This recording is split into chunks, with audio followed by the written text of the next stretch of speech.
Hello everyone, let's discuss question number 12.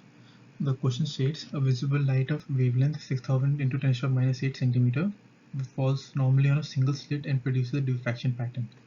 Okay, so it is found that the second diffraction minimized at 60 degree from the central maxima. We need to find the first minimum. If produced at theta 1, then we need to find the angle theta 1. Okay, so to solve the question, we know that for a single slit diffraction experiment, the sine theta n is equal to n lambda by d. Okay, and we know that we have to find for the first minimum, so we'll put in the values of n as equal to 1. So sine theta 1 equals to lambda by d.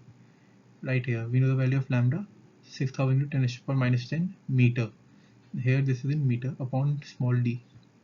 Okay, also given that the sine theta 2 is equal to sine 60 degree.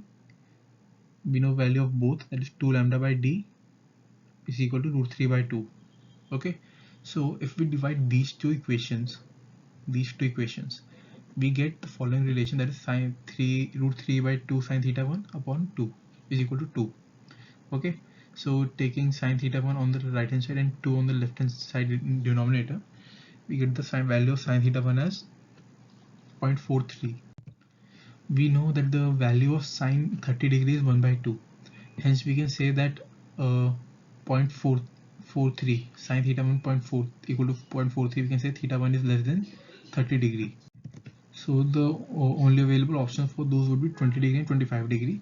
But when we use approximation, we get the answer as theta 1 equal to 25 degree.